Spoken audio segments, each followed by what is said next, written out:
Hello, good afternoon, folks. How is everybody today? My name is Preeti Chaudhary, and I'm your friendly host and facilitator for this breakout session number two on day one of education with Pride Circle, focusing on pride in education. The theme for this particular panel is the future of inclusion at the workplace. And to talk about that today, I have got two wonderful friends right here. Give it up for my dear friend Harish and give it up also for my other friend Anubhuti. Yay! Welcome Harish and welcome Anubhuti. Let's quickly get the introductions out from both of you directly because I think it is the done deal to self introduce. Tell us a little bit about who you are, maybe touching upon your journey as well at this point in time, and then let's get this conversation cracking. So, whoever would like to go first, please go for it. Maybe Harish? My name is Harish, and I'm really happy to be a part of this conversation. I identify as gender fluid, and I think, identity is something that evolves. Sexuality and gender are not static terms, they are terms which evolve with time.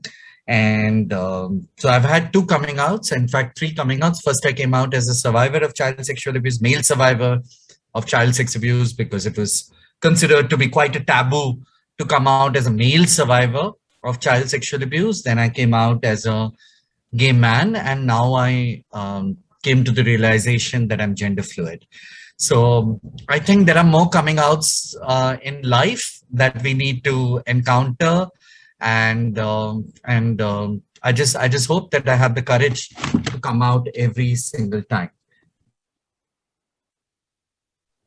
Okay, thank you for that, Harish, and also a hello to the wonderful furry friend that sort of came and said hello to all of us. So well done, and hello, my furry friend, if you're here, welcome to the show as well.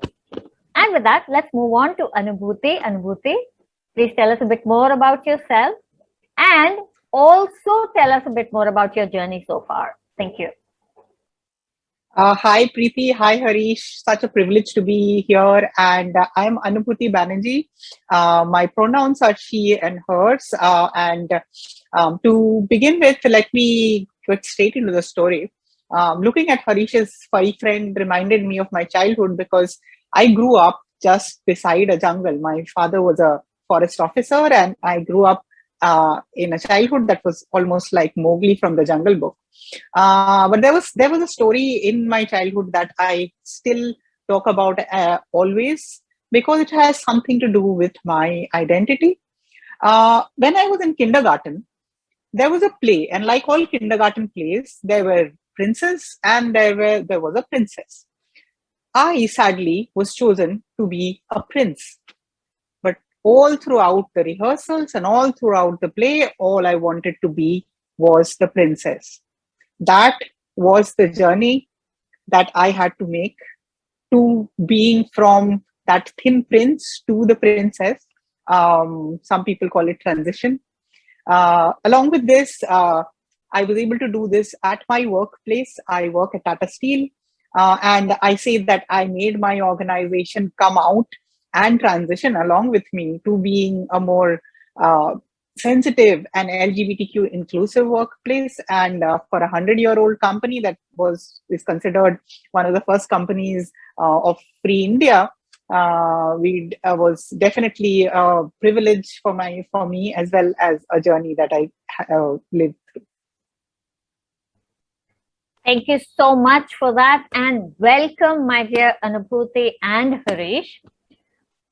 Just to get this conversation started, let's look at some numbers. Here we are today talking about pride in education, which is the overarching theme. And today in this panel, we will be talking about the future of inclusion at the workplace. Both go hand in hand, and it's only imperative that we dive into some numbers to just understand where we are coming from to decide where we would want to go next. So As per a Ministry of Education report, in India, there are 3.74 crore students. There are 993 odd universities. There are almost 40,000 other universities as well, because there's some government universities, there's private colleges and universities.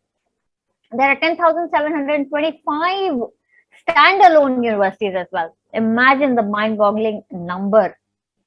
And then, according to a report by Pride Circle, BCG, and IIM Ahmedabad, 64% or almost 2/3 of community members who were out to everyone have witnessed some sort of discrimination.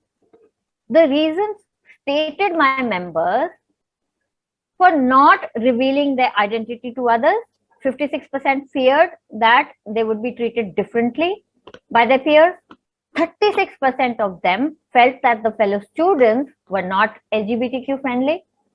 33% felt faculty were not LGBTQ friendly. There are so many other stats, I mean, we could go on and on and on. But at this point, I would like to bring in my friend Harish into this conversation. And Harish, please tell us a little bit more in terms of, the stats and your own experience. What is it you think needs to be done more at school levels, at college, university levels, to make the place more inclusive, or maybe have more allies over there? Maybe a couple of your own experiences, if you have to share from them, will actually help the audience today. Over to you. Thank you. Thank you, Preeti. So I think that one of the challenges that we all face is one is misinformation, second is no information, and we all have been victims of that, in some way or the other. When I came out as a survivor, male survivor of child sexual abuse, people weren't even aware that this could happen with male survivors. When I came out as a gay man, they had a perception about what gay men would be. And this was way before, some 20 years before. When I came out, there was no awareness about, how a gay person would be, that whether they were normal. Still, there were terms like normal and abnormal that were used at that time. I literally had people shutting their doors on me. Now when I look at these films where they do these things, whether I laugh over it nowadays, because when you see these Saas Bahu films where the Bahu is thrown out and the Saas closes the door on her, I'm like, something like that happened with me, but not exactly the same, and it was far more traumatic many a times. So one of the things that we have, that over years that I'm sure Anubhuti has also experienced, is the fact that people aren't even aware what is sex, what is sexuality, and what is gender. They are not aware that these things are not static terms, that often an event is made out of a coming out most of the time, but we don't just come out, we also live our lives after that. So many a times people don't know the difference. People use sex and gender interchangeably. People think that intersex people are trans people are intersex people. They are not aware of, so they end up asking uncomfortable questions. There are times when people don't understand that, they don't understand the difference between a butch lesbian and a trans person, a trans man. So all these are challenges that people, that just because of the fact that people aren't aware of things in schools and colleges, that they end up asking trans people and non-binary people and LGBTQ people these questions, which can be very personal. So I wouldn't come, if it's not comfortable for me, if it's not right for me to ask you, Preeti, what do you have inside your pants? It's not right for me to ask Anubhuti the same thing, and it's not right for Anubhuti to ask me the same thing. This is basic humanity, and that basic humanity is something that we don't follow, simply because there is no education. I think in our schools and colleges, why is there an underwear when you see teach parts of the body? There is nothing wrong in the mind of the child.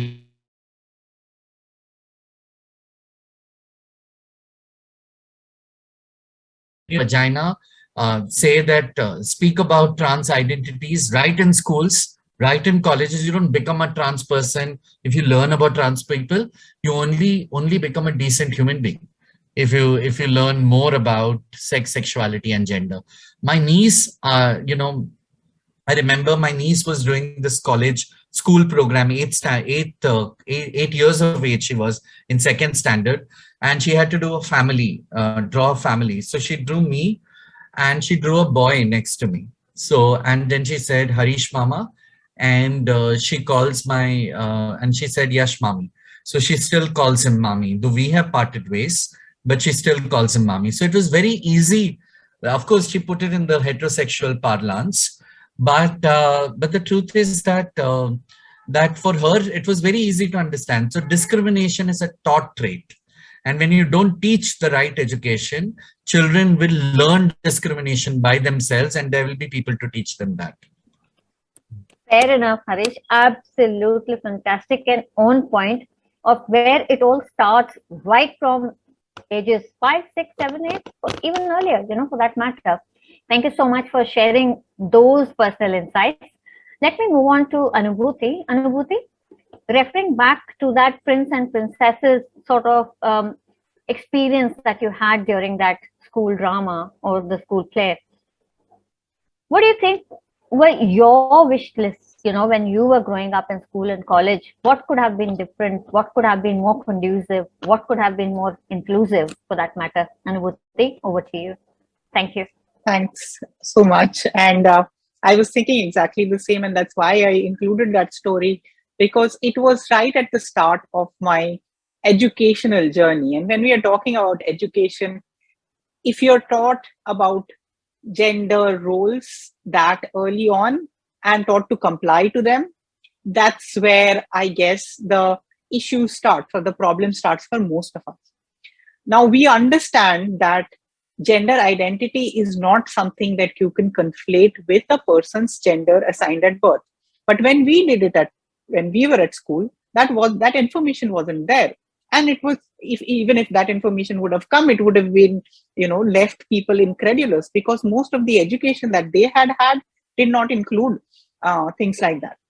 Coming to not just, say, binary identities, not just the primary identities that we know genders as a male and female. There are non-binary identities. And all of these stories of princes and princesses, they include these binaries. They make them so strong in our psyche, like Harish talked about his nephew and niece. It's exactly that. It starts that early. How we can make a difference, and is that we start with changing the books that they read, start with changing the educational material that they have. There's a very recent change, a heartening change that has happened. The Madras High Court has passed a law that for medical textbooks, now medical textbooks are at a much higher level than kindergarten, but for medical textbooks now cannot include any information that is derogatory and unscientific about the LGBTQ community, especially when we are talking about trans identities, because they used to conflate trans and intersex identities, talk about homosexuality, bisexuality as sexual perversions or things like that, which are extremely derogatory. And by removing these is a first step where we can go here. And if we can make another step ahead in which we start including the good parts or the representations at that level, where just like the family of Harsh Mama and Yash Mami. If that could be in my kindergarten book, in my standard 2 textbook, I would love to know that, and I would love to know that this is completely normal, and I would have had a very I would say not so closeted and not so a hard childhood. Absolutely, you are right. We are sort of a byproduct of what we are conditioned with. So if that conditioning is open, is inclusive, is flexible, I think half of the problems can be sort of taken care of right there, nip in the bud. Let's now look at a few more numbers. So according to the India Workplace Equality Index, or IWEI report 2020, which is done by Stonewall Foundation, Pride Circle, FICCI, and Keshav Suri Foundation, 65 organizations registered. To highlight a few of them: McKinsey and BCG, Microsoft, Godrej, and so on and so forth. From these reports, the findings that came out was that 25% of the workforce is out to colleagues. 28% of the entire workforce is out to the managers. 85% found greater acceptance in workplace compared to their homes, which is 69%. Human resources, diversity inclusion policies, on them if we talk about, was 48% are covered by anti-discrimination policies. Remember, 52% are still not covered over there, 87% do not have access to formal LGBTQ employee resource groups, or ERGs, while at work.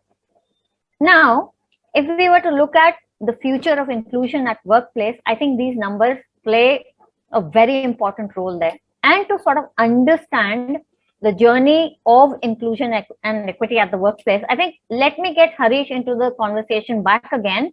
And Harish, tell us up until now, so you are the Vice President of Diversity, Equity and Inclusion at Axis Bank currently, but in all of these years, what has been your observation of what equity and inclusion has been all about in India Inc. and particularly at Axis Bank? What does it look like? Over to you. Thank you. Over the years, Preeti, I think that there, I have seen the pre-377 discussions that were there. And of course, we have stalwarts like Tata Steel, which has taken a huge step. You had Godrej, which has taken a huge step at the right time. Keshav Suri and Lemon Tree, so you have some of these people who have taken the step at the right time. But these are actually very, very few in number, So if we are looking at this August bunch of people, and we are assuming that there's a CEO of change, things are getting better. There are people there are smaller and upcoming firms like Lilac Insights, for instance, which has some wonderful policies. So I know that there are people who are coming up and who are speaking. So 10 years before, I couldn't have even thought of something like this. So things are getting better. But dil mange more. We need more. We need more awareness. We need more policies. There is still rampant discrimination in various places. Every day we hear of some case or the other. Do we actually? It's not that. I mean, it's like assuming that some people just change the policy and they think everything is going to change. It's like saying that, we have a POSH policy, prevention of sexual harassment policy, so all women are protected over here. It doesn't happen. So you need to have a committee, because the fact is there is still human beings exist. The deprivation of the human mind will also exist. So till kind people exist, unkind people will also exist. So if you're thinking that we will do homophobia, transphobia away completely, and we can rest on our laurels that we have done something like that, the day we rest is when it's going to spike again. So I think we have basically touched on the surface at the moment. There's much more to do, and we never, and I'm sure that we all believe in the same, that we never want to assume, like I'm sure that 10 years down the line, whether it's Tata Steel or whether it's Axis Bank, we'll still be working on the same things, and we will be striving on the same thing, because nazar hati durgatna ghati. That's precisely what will happen when it comes to issues like these. In Axis Bank, we have come as you are charter of policies and practices for LGBTQ people, and we have the senior management, which is very deeply invested in putting this together. In fact, in our board meeting, once we had a discussion on whether we should start right now, or whether we should wait for wait for another 3 months, get everyone educated, build more awareness, build more this thing. And unanimously, people in the boardroom decided that, this community has been denied the right of even recognition. People don't even see queer people as queer people. Let's not delay it any further. And if there are challenges, we will learn. We learn from the community. We will get better with time. But to deny people services, or to delay anything further with the assumption that we will get perfect, there's nothing called perfect. It's a learning journey. And we will learn. We will learn down the line, and we will get better with time if we commit mistakes. I think that's something that all companies need to understand, that there's nothing like the perfect time. The perfect time is now. The perfect moment is now. And now is when you need to take the plunge. Absolutely. You are spot on right there again, my dear friend. Nothing ventured, nothing gained indeed. So if we do not take those actions, make those mistakes, there will never be any learning in any case. So thank you for sharing that. Let's go to Anubhuti and understand, Anubhuti, your perspective on this whole issue. And please tell us a little bit more about the policies, the ERGs, and all the rest of it. How Tata Steel is inclusive, is open, and is flexible. Over to you. Thank you. Thanks so much. And thanks, Harish, for really putting it out so elegantly that we at Tata Steel, to some extent, considered ourselves pioneers in the movement. We had an employee resource group, like the numbers that you mentioned, which are really worrying, to be very honest, is that 80% of the workforce does not have an access to an employee resource group. And this was one of the first things that we decided needed to be in place, because ultimately, if there are no listening posts, if there is no one if there is no safe space where one can be themselves at a workplace, becomes extremely difficult. Coming to the other number that you quoted, that there are people who actually find the workplaces as safer for their identity than their own families. And this is something that I know very well, because I came out at my workplace before I came out to my parents. And this is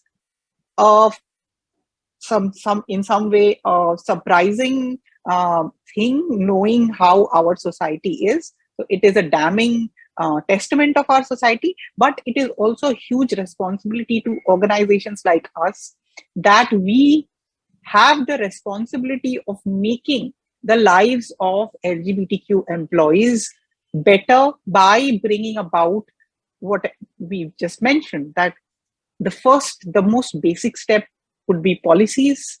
Most basic step would be infrastructure, because infrastructure is needed. Something as simple as having all gender restrooms is necessary for workplaces right now. And then making a few more substantive changes in which the benefits that have been part of almost all companies, these benefits start flowing in specific to the LGBTQ community. That could mean something like whatever benefits were given to spouses, married spouses, could be availed at the workplace of any of couples of any gender. And also understanding the sensitivity around the trans need to say have gender affirmation surgeries and gender affirmation be a very integral part of the policies and remuneration, because it is not something that happens all the time for companies, but it is something that brings trans people as well as everyone else at the same ground. Because if there are benefits for medical benefits for other people, why should there not be for trans people? The other part, which I kind of wanted to say, touch upon, is that it's not just enough for us to have these policies. It's more important now that we now go and get the representation of LGBTQ people into our workplaces. Do you know the reason why we don't have LGBTQ inclusive policies? It's because so few people in our management, in our organizations in general, are LGBTQ. We don't have, we don't have role models to look up to. We don't have people in the places of making the decisions that are beneficial for the community. And this can only be changed if people from the LGBTQ community start flowing into the workplace. One of the ways which Tata Steel is doing it is to have targeted hiring from the LGBTQ community. There's a very recent program that we had that we wanted to hire for a specific role only trans candidates, only people from the trans community. There's a reason behind that. According to the Trans Inclusion Manifesto, which I was part of launching in 2020 or 2019 actually, it talks about that 92% of trans people who identify as trans, do not have access to economic, are part of the economy. 92%, that's a huge number. Of these, 50%, less than 50% are actually educated up to or higher than standard 10, which is basic education. When the inequalities are this strong, how do we have, how is it enough for us to just have policies and expect, have a fair, field for everyone to compete? Hence, we decided that it was necessary for us to create a level field and, pave a field in which everyone brings their best, being to work.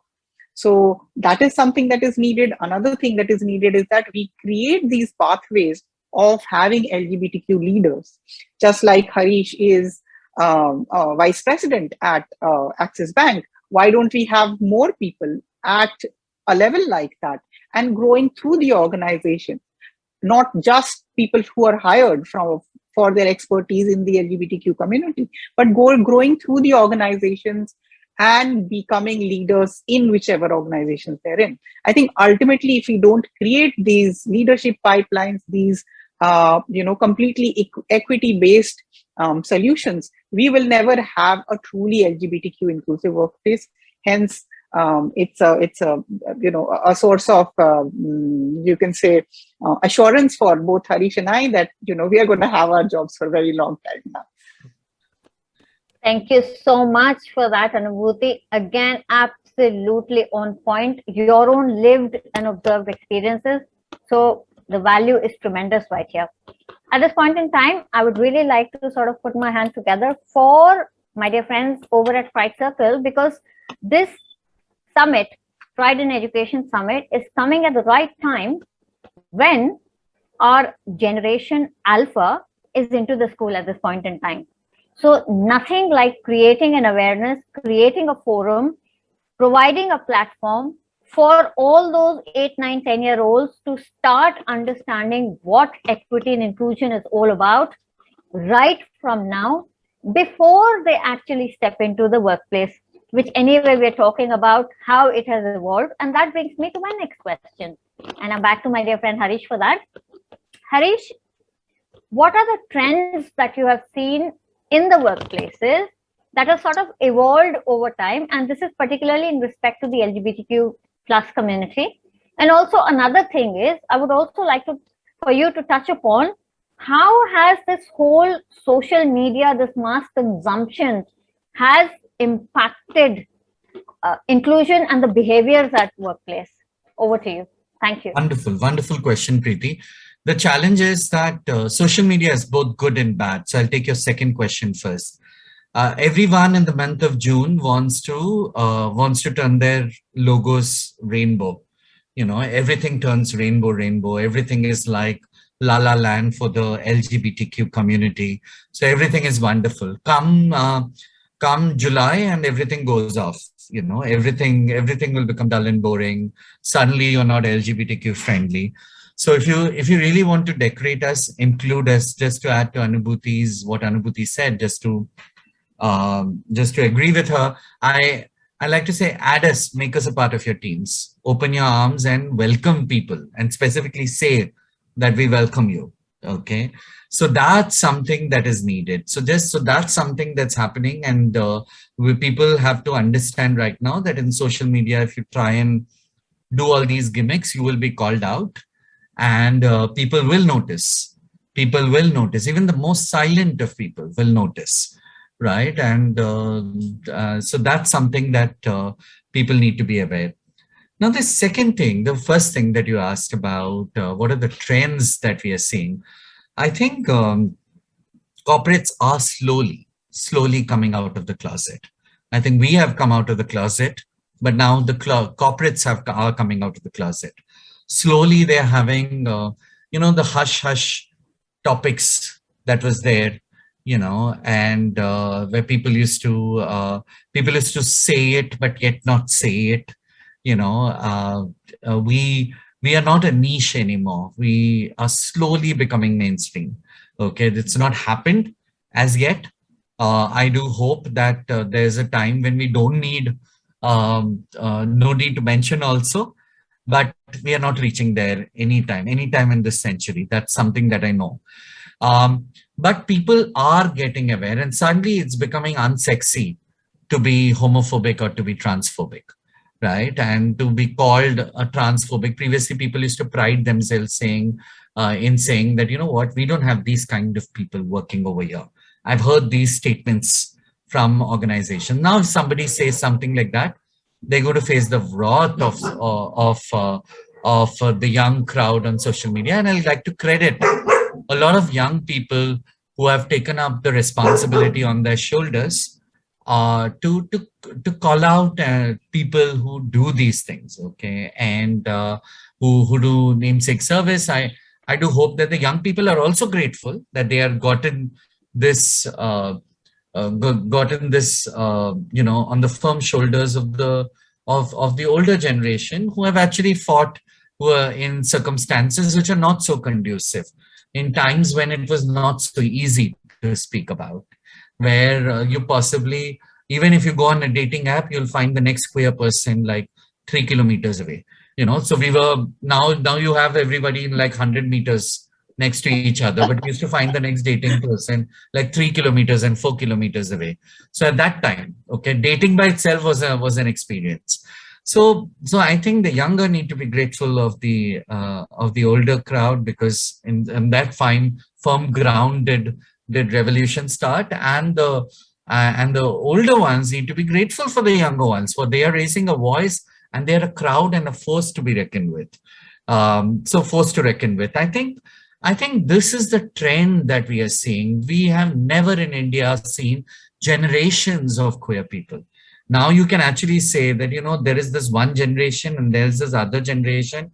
And I think Anubhuti and I in the sandwich generation, where we are neither here nor there, So I think we are seeing generations of queer people. Things are going to get better, but we also have to keep in mind that when love comes out of the closet, hate comes out of the closet too.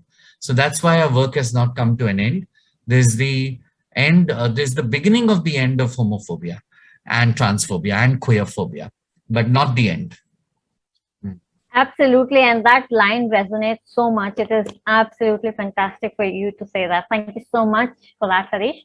Anubhuti, couple of quick things, just to help the audience, the very young generation alpha audience, understand when they do grow up and go to the workplaces. What are the evolving needs of Generation Z in the workplace? That is number one.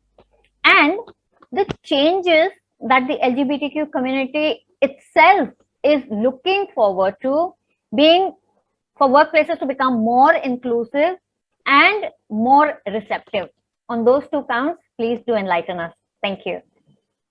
Yes, and this is such a pertinent question right now, and this is exactly what Harish was talking about.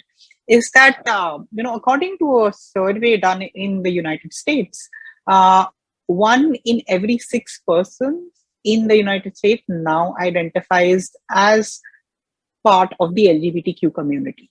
So Gen Z is a very large queer, mass of people.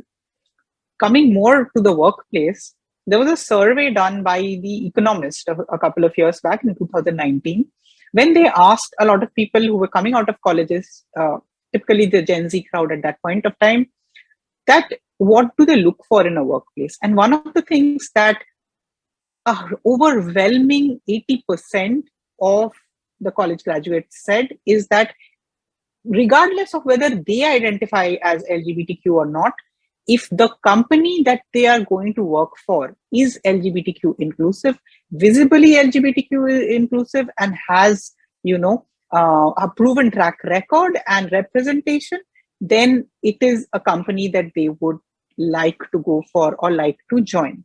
So that is where we are coming from right now, is when we as in when I say we, me and Harish, we sort of came in a generation in which we were trying to grow a flower of queerness in a not so fertile land.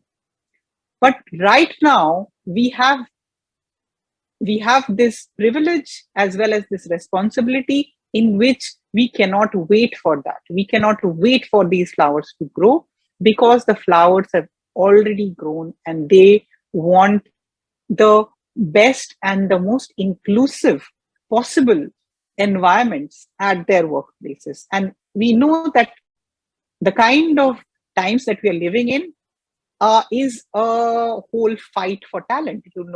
It's considered right now, is being considered the big resignation, in which a lot of people are changing companies, moving, finding new, workplaces. And at this point of time, it's only the companies that have these policies would be able to attract the talent that they need, which is why it has become not a nice to have, but a need to have.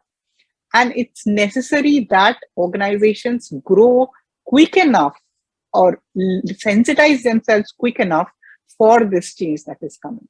Of course, there are going to be intergenerational, disagreements, and they're always good, because we always believe that, whenever innovation comes in, it comes from diversity, and it comes from two different people with two different ideas conversing about them and then agreeing to one idea that is better than the sum of their parts.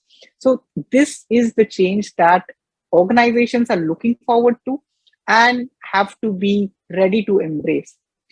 Coming to the generation Alpha, which is really the generation that's coming up even after Gen Z, and I can only hope that for generation Alpha, it would be, it is my dream that it would be a much more egalitarian society, especially when we talk about gender identity as well as sexual orientation. However, it's not always the case. I'm pretty sure we have heard a recent story going on about a comedian in social media who made some transphobic comments. So this is the kind of pushback that will also happen. So like Harish said, when love comes out of the closet, hate also comes out of the closet. Bullying on social media has become a regular thing.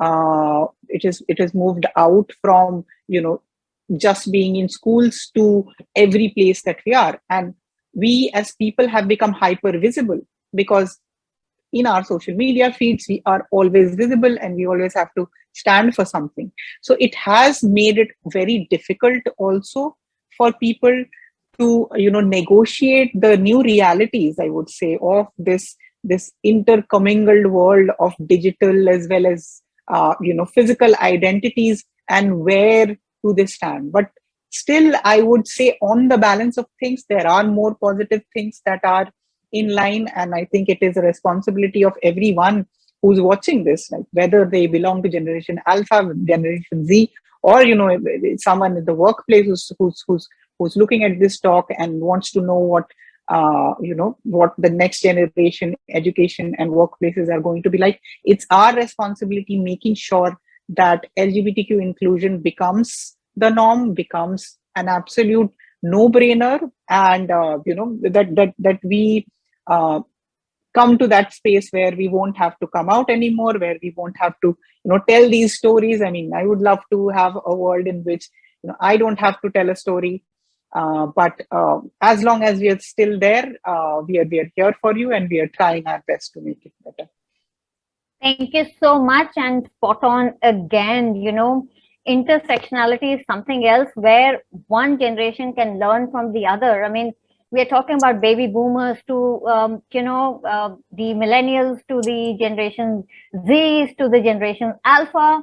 I mean, it's a continuous learning curve and process. I think the best thing is to actually embrace it and just carry on with an open mind, with an open heart, and make this world a better place for everybody, including all the people around. So people, time enough for only just this, because this is such a vast topic that if Harish, Anubhuti and I were to talk about it, the evening, your night and everything else will just go by. So what I'm going to do is I'm going to get Harish and Anubhuti to quickly give some tips and tricks or some wish list or anything that they would like to share with especially Generation Alpha that is watching this live right now. What is it that you would want them to do to make the world a better place for all? And let's start with Harish. Over to you. Thank you. So thank you, Preeti. I'll share this small snippet, a small thing. So I went to my office wearing a pink suit. Okay, like absolutely macho pink suit, but the color was pink. So my boss called me to the room and she said, "What are you wearing? What is this? How are you dressed?" So I thought that my fly is open, or is there something wrong with my dress, or is it because it's pink? All the thoughts that came to my mind was that there's something wrong that I've done. And of course they knew that I was queer, and that's the reason why I joined them and why they hired me also, because I brought something special to the table. Now, and then when I looked at her and I was having all these thoughts, all these negative thoughts in my mind, her name is Rajkamal Vempati, and she just said, "Harish, I don't want you to fit in. You have come here because you're different. Stand out, be yourself." And that's the message that I would like to give everybody.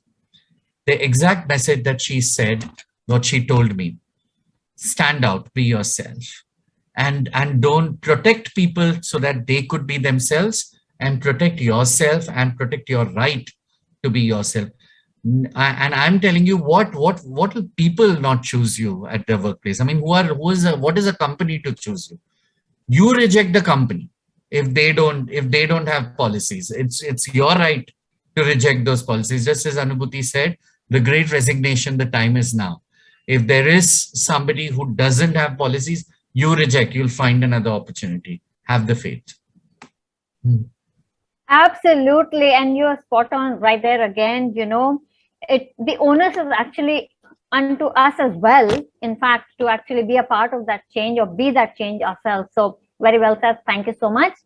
Let's hear it from Anubhuti as well. Over to you, my dear friend. Thank you. Thanks. And yeah, so now I'm speaking directly to the Gen Alpha community, not a community, all individuals, but let's talk about two things that we can really do. First thing is that we're talking about pride education. And you know who needs pride education most? It probably might be your parents, might be your relatives, your aunts, your uncles, the random nobodies that you meet on the street. Let us talk about pride to them. Let us talk about LGBTQ inclusion to them. This if you know about it, if you know that, people can be as they are, people can have different gender identities, people can love who they want to love. If you know that and you can tell that to your parents, I think you have the onus of doing that, and making that change, making your own lives easier for the future, yes, but making that change that your parents will not be able to say no to, because how parents, Indian parents especially, are like, when their children talk about things, that's when they listen. The second part that I really want to talk about also is that your age group is now a very imaginative age group.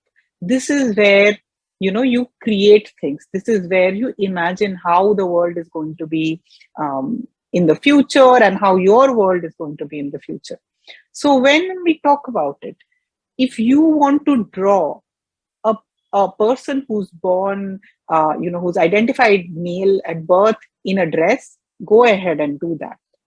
And imagine stories about them. Imagine how they meet a prince somewhere. Write this story down. It is normal, and share these stories with people. Also, if you say are a girl and you like the other girl, send that love letter to her, which you've been trying to send for all this while. I know there will be a lot of embarrassments. I know that there will be a lot of difficulties, and that is part of growing up. But let that not be constrained by the old ideas of which gender should send it to which gender, and which gender should look like what, and which gender should do what. Forget about those, encumbrances. Maybe you will have a better childhood than we did. So with that's my message to all of you. Thank you so much, and absolutely right again. Embrace ourselves is what we are talking about, as we are, as we imagine and envisage ourselves in our own heads. Embrace that, and then I think the rest of the journey becomes that much more doable and conceivable. So with that, we are at the end of this breakout session. This is number 1 of Pride in Education by Pride Circle. The topic today we were talking about was the future of inclusion at workplace. My name is Preeti Chaudhary. I was your host and facilitator with my 2 very dear friends, Harish and Anubhuti. It is time to say a big thank you to the audience, and also Jai Hind, and do take care. Enjoy the rest of the conference. Another exciting day coming up tomorrow. Make the most of it.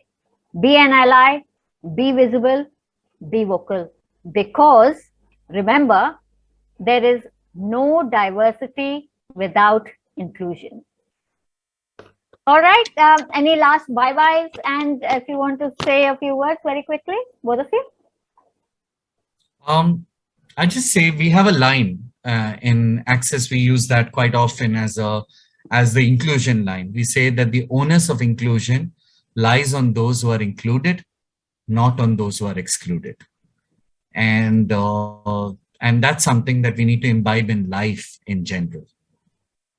Okay, on that note, I think we couldn't have ended on a much better note than that. So once again, thank you very much. Do take good care, and Jai Hind. Thank you, Harish, and thank you, Anubhuti. See you soon.